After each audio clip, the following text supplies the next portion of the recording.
So what's the current state of the global container rental market? Container rental market is still growing, but comparatively in 2025, before 22, 23, 24, these was like the best years of the container rental markets. How do these shape rental pricing? It deals with the container rental market, which shows exactly what will be the shortage and what will be the surplus amount of containers which we are dealing with and which we are supplying. For an investor, what is the practical difference between the short-term and the long-term container leases? Short-term versus the container market, it has like super flexibility where you can get more rentals and the rental income can surge.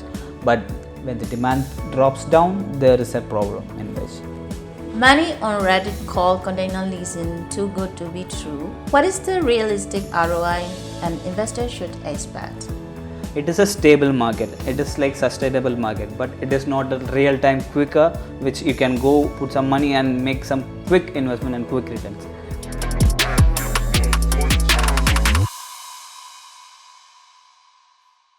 Global shipping is volatile, yet containers remain essential. But where is the rental market headed? Today we unpack the market signals that matter. And we have the very special guest, Mr. Janagan, to give us some insights. Hi, Mr. Janagan, how are you? Hello, I'm fine. So, thank you for the opportunity for having me here. You're welcome. So, what do you think about the stability of the container rental market?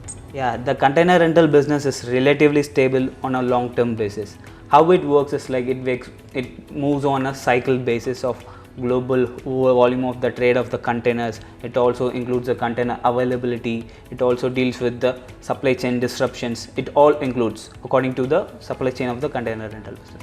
So after 2022, due to this global crisis in this pandemic surge, the container rentals have been surged to the top. But right now, after that, it has come to an average state where that oversupply of the containers on the recent demand for the containers in the China and everything, it has been make it stable. Container rental market is stable as of now. Have you seen the ups and downs of the market and how do you balance? Yes, there are ups and downs in the container rental business. It is like booming sometimes, it is like going on a stable phase on sometimes. There are ups and downs. Most probably, yes, in this COVID times where in the pandemic surges, this container rental market was like surging to the skyrocketing to the top of the sky high. How it is like, because the containers, it is due to many congestion in the ports and in the availability of the containers and the trade, it has been gone low. At the time, the container rental business was like skyrocketing and the values have gone up.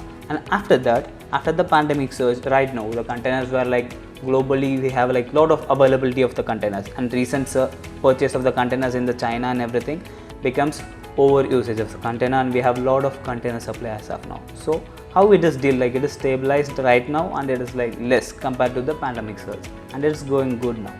And to manage this stability and everything, how we manage it? It is by through the diversification of the usage of the containers, because the short term basis of the containers, it can earn you so much, it can run up to the task, but sometimes the demand lowers, it will be in the risk. So how we diversify it? We put it on a long term basis. So container can act on a long term basis, it is on a stable sustainable environment, so it can earn more in this container rental business on a long term compared to the short term period. So what's the current state of the global container rental market in 2025 compared to 2023 and 24? So the current state of the container rental market is still growing, but comparatively in 2025, before 22, 23, 24, these was like the best years of the container rental markets where it was like surging. But right now it is still growing, but in a slower pace. And this new leasing of the containers and everything, after this end of the China and the many carriers, they are willing to do this trade, but the demand has softened a little bit. So what they are doing is like most of the carriers are cost cutting and they are doing less trade. But comparatively speaking, we can have an estimation of this surge to be becoming like 7.4 billion, which will be in the trade in the upcoming years in the end of the 2025, since the container market is like good, it's growing. How are freight rate movements affecting container rental yields? Of course, the freight rates and the container availability influences the container rentals so much. So this indices like the FDX and this Drewry, which plays a major role. Whenever this Drewry falls, there is a fall in the container rental business as well. So the rates may surge, or like the rates may go down. According to that, the container rentals may go down. For example, in this earlier 2025, this Dury index, it has been gone so low, so that there is a reduced in the value of the container rentals. But right now it has been surging up, and we are getting a good rentals there as of now. That's how the container rentals moves, and it is like good. Availability indices like CATs show regional mixed matches. How do these shape rental pricing? So we have a lot of indices for this container rental markets, but this main index like this indices like this CACs, which deals with the container rental market, which shows exactly what will be the shortage and what will be the surplus amount of containers which we are dealing with and which we are supplying. So it influences the rate of the rental of the containers as well.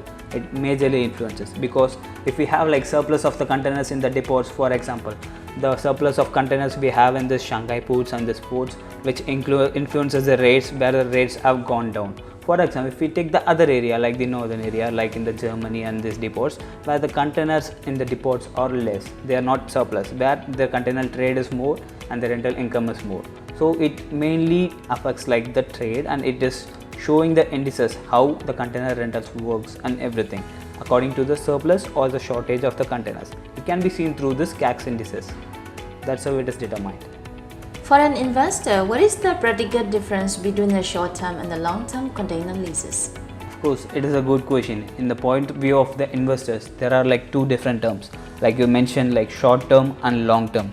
There's a major difference between the short-term and long-term, because in the short-term basis, the container market, it has like super flexibility where you can get more rentals and the rental income can surge. But when the demand drops down, there is a problem in which you will be getting lower rentals and it won't last. But in the longer terms, like longer returns, like 3 years and more than that, you will be getting sustainable rentals, like predictable rental incomes which you can get, and it's going to be stable. It will be good in the longer term. Whereas in the short term, it's like flexible. There is a risk in which you can get more, suddenly it may drop down according to the demand. So it varies. Longer run is the best one. As of this 2023, the most of the leasing terms which have been signed, everything is for the long term. It shows the sustainability of the market, which is going to be in the long term basis. That's all. Which global routes, for example Asia and the US, GCC and the India, are given the strongest rental demand right now? Yes, like we mentioned, the routes which plays a major role in the demand. It also influences the rate of the rental income. It also influences the demand of the container rental markets. For example, this mostly used routes, like for example, which is surging right now, the US and this Asia route, which is getting like more than 60% of the demand of the containers, where it is growing from 2022 to 2025. It was been like growing drastically. Whereas the other regional areas like in intra-India routes and the routes from India to GCC, which are also like regional and it is like sustainable, and this routes also plays a major role in the container rental demand due to the surging demand. For example, the from China to the west coast, like west coast of America, like LA and Oakland, it increases the surges and it increases the demand over 60% compared to the last 2 years. There is a difference in this as well. Shipping cost has been easing recently. How does that impact the rental returns in the next quarter? Yeah, the lower shipping costs which has been like easing for this month, like this time, it does have an effect on the rental income as well, because it reduces the frequency and the urgency for the usage of the containers in the shipments and the carriers. So what it has been done to us in this past days is like, we can say there is a pressure between this in which the container movements has been lowered. So there is a surge, like there is a drop down in the demand in which the rates it's been fluctuating. So it's going to be difficult for the next quarter. We are going to face a lot of pressure for the rental returns, and it's going to be like lower compared to the previous months. Many on Reddit call container leasing too good to be true. What is the realistic ROI an investor should expect? Yes, of course, the Reddit, it is like a social platform. Many have their opinions and their opinions vary from person to person. But you can see that the container rental market is a stable market. It doesn't go only with this rental surges. It doesn't deal with like hype and the demand and everything. It is a stable market, it is like sustainable market, but it is not a real time quicker which you can go put some money and make some quick investment and quick returns. It is not like that. It is a sustainable market. It will be like stable for a longer time, and it is like good returns where we can expect to get. It's not in the pandemic stage. Like in the pandemic stage, the rates are really good, and the rental returns which are like so high comparatively now. Now it has been like stable for the past few years after the pandemic. Now it is going good. But if you are into the market and if you want to test the level of the clients and you want to test into the deep waters, it is like too good to be true. You can say the people who are here, they don't know about the business. The people who are in the logistics field and in the container rental field, they know about the business and they say that it is good, and they know about the container rental markets and everything. That's how it works. What are the key signals you track weekly to predict shifts in demand and pricing? There are many signals we can check about the container rentals and the container availability and everything.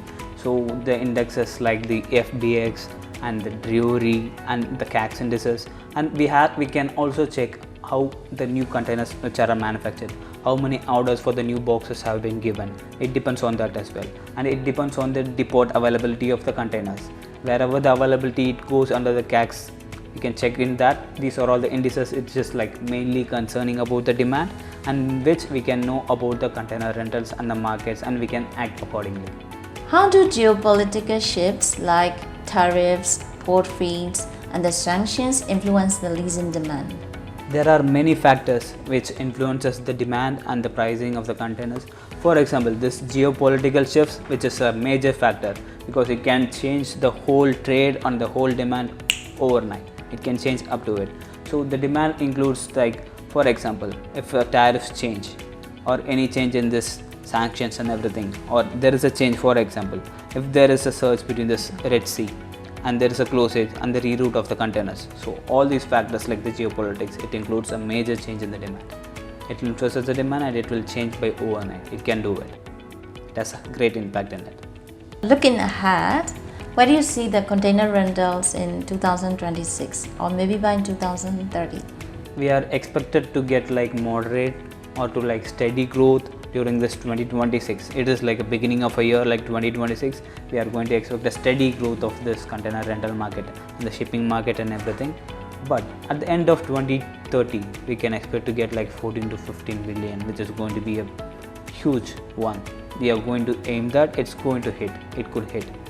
That's what the projection is going to be look like, and it is a steady market, and you have steady and stable rental income here. The container rental markets works like smooth, and this growth of this market, which is like going to be a steady growth, and it is influenced by many flexible turns like ups and downs. It's not going to be a stable. It's going to be like ups and downs, but you will be having a growth accordingly.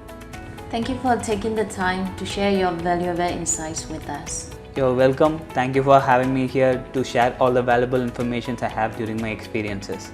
It's very much welcome.